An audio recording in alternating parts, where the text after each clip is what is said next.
How's everybody doing? Okay. Not yet. All right. Give me 2 seconds. Who's got here?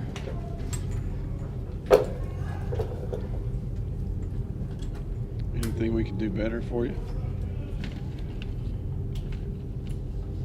We'll get the survey.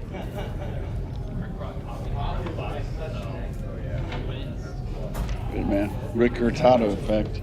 Yeah. All right. Good to go, boss. We'll get started with opening statement. All right. So, I think I was actually talking to Anthony before the game. Certainly you take the field there, you run out of the tunnel, you go to your sideline, Anthony's warming up there before the game. And I think to me, when I said to him, I think applies to our entire team and organization is that urgency that you feel right now, right? Hey, I want to perform. I want to do my job to the best of my ability for the team. We need that same level of urgency between now and the first opportunity in the fall, right? So every day, each opportunity that we have to improve the off-season program this summer, every meeting, every walkthrough rep, every practice rep, we've got to take full advantage of. Players, they all want to play good, when they got a lot of eyes on them, right? And I think more importantly here, what we've got to learn is it's about what we do when nobody's watching, right? The discipline that we live life with, the integrity that we approach things with, certainly the effort. We've got a ways to go in that area. I do want to compliment our fans. I want to compliment our student body. And certainly, Thursday night, right, football, Gainesville, Florida, it was electric out there. I think even better than I expected, to be honest with you. But I'm very thankful for the support. We made a decision to move the game. They rallied behind that. They showed up, and we had a great group of recruits here today as well, and hopefully we can capitalize from that. But, I think this is a little bit of a midterm exam, in my opinion. Right? We've worked our way through phase 1, phase 2, and phase 3, and now we get to kind of regroup, assess where we're at. Our players are getting ready to move into what we call a reload period, discretionary period. We'll have exit meetings. We'll talk about strengths and weaknesses, things to work on. And there'll be a very specific plan for our team to improve, right? I'm very pleased with what I've observed up until this point, but we're certainly not content with what we have done. So, going forward here, it's about improvement, right? And I think tonight was a great opportunity to learn. We can learn from the things that we did well, the things that we can do better, and we've got to focus on improvement from this point forward. So, what questions do we have here? All right, we're going to open up the vendors. Pretty touching a bunch. This move Thursday, how it worked out. But Anthony, how do you think he came out? He looked comfortable from the start, and do you think he functioned well, like in the offense that you asked him? I think Anthony's a production of a lot of hard work. Right? I can't say it enough.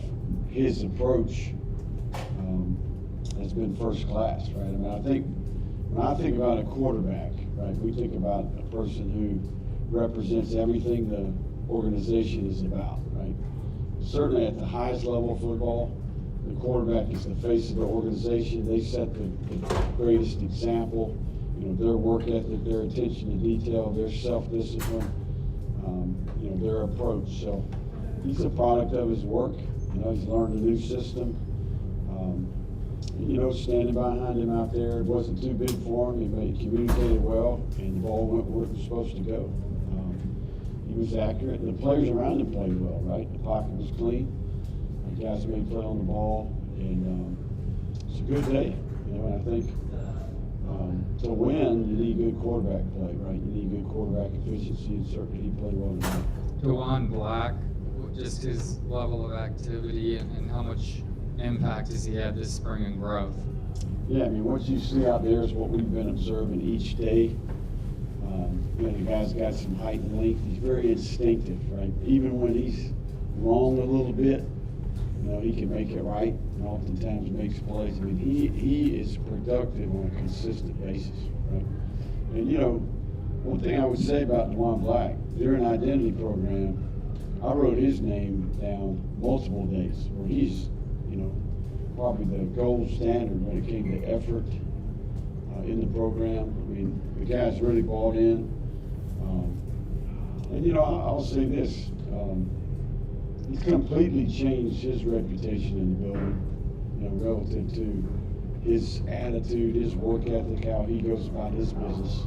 He's really academically, you know, had a decent semester. He needs to continue to work hard, but I'm very pleased. I mean, what you see out there today is what we observe every day in practice. So, you know, it's amazing to me how a guy that's physically gifted, we got a lot of physically gifted, and we got talent, right? But it's about who you are as a person, right? I firmly believe better people make better football players, right? We can focus on the intangibles, and these guys live life the right way and go about things the right way. Football will come, and I think he's a good example of that. David Whitley. If this was a midterm exam of sorts, could you give it a grade, overall grade, this team, or just offense grade, defense grade? Yeah, that's a hypothetical. No, the good thing is we don't actually have to give a grade, right? So I think it's more of an assessment. Say what impressed you and didn't impress you, just in general. Say it again. Just what impressed you and what didn't impress you, perhaps. Yeah, no, I mean, I think I can't compliment the players' work ethic enough. Their competitive spirit. One thing about this group now, you put the ball down, they're going to compete. You know, and I think tonight you can see that a little bit. So, you know, that the practice field has been full of emotion, full of energy. There's passion. You know, we got to funnel all of that towards execution, poise, discipline. You know, I think that's where we need to make progress. You know, and I think they want to do well. We've got to channel all that energy and emotion into the things that are helping them play better. And, you know, ultimately it's about doing your job when it counts, right? So our job as coaches is to recreate the game in practice. And we've got some work to do, you know, to help this group get where they want to go. Matt Baker. You obviously knew Montrell well and know him well. What have you kind of seen from him as he's adjusted to this new environment like you? Yeah, Montrell's extremely bright, you know, and picks things up quickly. Certainly, it was a very productive back for us last year. I think rushed, you know, I don't know, 800 or 900 yards. Was the conference player of the year. He belongs out there. You know, I mean, I think he's 5'11" and a half. He weighs 217 pounds. You know, he hit 21.5 miles an hour last year in the game on his GPS. So. He's got a big lower half. He's got contact balance. He can protect. He can catch. And I think that, you know, like at a point right there at the end, we had two running backs get injured. Lingard had a hamstring. Ortiz had a knee. You know, we're sitting out there. What if we didn't have Montrell Johnson out there, right? So I think that's where we were able to take advantage of the portal, bring in a player that allowed us to practice.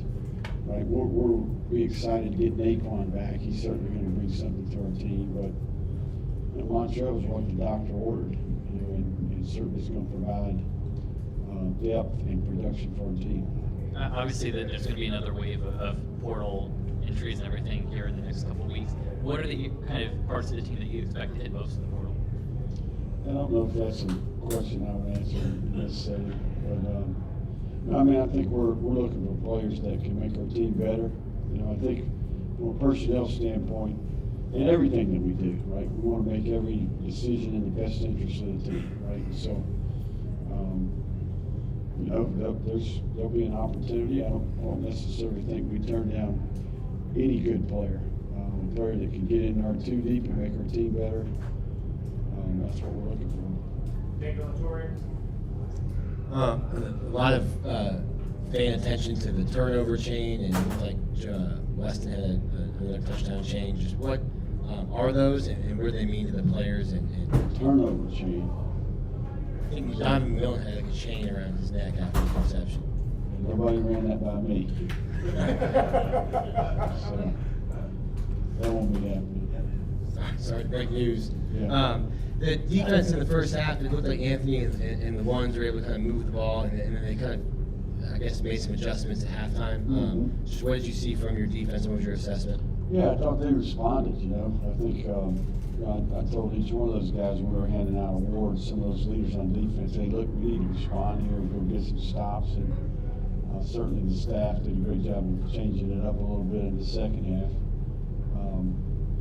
But yeah, I mean, I think that ultimately this game uncovers things that you need to work on, right? So we got to handle adversity a little bit better. And at halftime, they had a chance to do that. We had a chance for our players to lead, our coaches to adjust. It was good to see that, right? But when you think about how the game went, right? The Orange team turned the ball over, right? The Orange team had more penalties, right? You know, the blue team took care of the ball. They played with poise and discipline, right? I mean, we're going to look at this tape, and it's going to be a microcosm of every football game that we'll play next fall, right? So, you know, I mean, you got to take care of the ball. You got to play the situations really well. Fundamentally, you got to be sound in what you do. And then the blue team made some explosive plays. You know, they were aggressive. And they finished possessions, which the Orange team didn't, right? They missed the field goal, then they turned it down. Turn it over in the red area. So that game's different if the Orange team executes, you know, scores touchdowns in the red area, doesn't turn the ball over. Right? I mean, these are simple things, but they're hard to do consistently.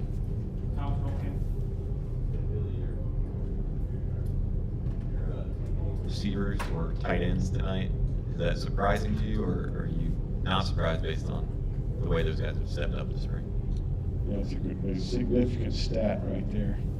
You know, I think first thing I would say is Dante Sanders. You can immediately see where he's got a future. You know, I can't compliment him enough. I mean, he's been the story of the spring. I mean, we get 3 scholarship tight ends injured out for the spring, 3, 4, 5 practices in. We move him over from defense, and the guy picked it up quickly. He did the extra. I mean, he was in, I mean, I saw him around the facility more than some of our coaches. I mean, he was in there grinding away. And he has ability. I mean, the guy's 6'5" and a quarter. He weighs 260 pounds. He's loose. He can transition. He's got good ball skills. Most importantly, he's smart and he's consistent, right? And the guy is heavy-handed at the point of attack. I mean, he's a godsend, you know. And not only did he make the move, but that guy will be running out there. He's going to make a lot of plays for us. So, extremely pleased with Dante. You were talking about pulling guys out of the portal if they can help you, but also the better people make better players. How do you kind of reconcile those two things when you've got maybe a day, maybe a few hours to decide we need to be in on this guy or not? How do you do that research? You know, typically I would say that there's some sort of relationship with most of these kids, or a pre-existing relationship. You have knowledge of the player, maybe someone in the building recruited the player, someone in the building is connected to the area. But you're right, it is a challenge. What you're describing there is exactly what happens every day in our building, right? A guy goes in, or a guy, rumor mill starts swirling, this guy's going in. You know, that's why we have an entire group of people in the back. That's what they do every day, right? So, Bird Sherrill and Chase Clark and that crew, you know, they're working on college personnel every day, right? So, and sometimes they may do a ton of work on a guy and then, hey, it never pans out. But it is a quick time frame for an evaluation that typically we have a lot of time to do, right? So, I think it's a fair point that you're bringing up, and it's one that you got to be careful with, right? Because you can't make a mistake. So far, the players that we've added to our team, we had a connection with them before they got here. I think that's what you're going to see for the most part going forward. But you know, for me, I'm much like you're describing. I want to make sure that we check all the boxes before we make a decision. It's a really good question. We just have time for a few more. We have players waiting.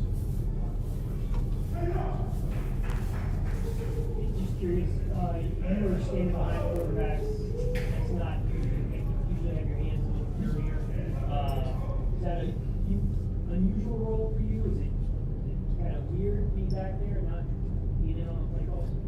No, I mean, that's where I stand at practice every day. So, it's good to hear the communication. I think that's an important part. You get to hear the quarterback, the center, kind of the inside-out communication, the signal call on defense. I always like to see the play from the quarterback's perspective so I can give him feedback right away. And it helps me too, right? Because I can see where, okay, hey, that was a challenge or an obvious mistake, whatever the case may be. So, we're in the room with those guys every day. And certainly today was much like practice, except for I didn't know the play. So I'm back there, processing the defense and certainly listening to what's being called. And sometimes what's getting ready to happen. But, and the staff did a fantastic job today. We played relatively clean. Both sides operated well for the most part. And we managed some difficult situations depth-wise out there tonight. Did you consider calling plays for a dress rehearsal in this one? No, I mean, I'm thinking our spring game, we've had 2 scrimmages, and that's where you iron out the wrinkles, and certainly you can see tonight that we know what we're doing. So, that day's coming. We'll get a couple more scrimmages in the preseason camp. And, the scripting process is for the most part like calling the game. So, it's a good experience for some of the people in our organization that maybe haven't called plays or future play callers. I think that there's a lot to learn. I can remember back to Alabama being the receiving coach. I mean, I look forward to the spring game because I got to call the plays that day. So, guys on our staff, and then I can look at them and say, hey, it's not as easy as you thought, So, but pretty easy when 15's back there calling around. So let's get him up here, okay, and let y'all talk to him. Thanks, guys. Appreciate y'all.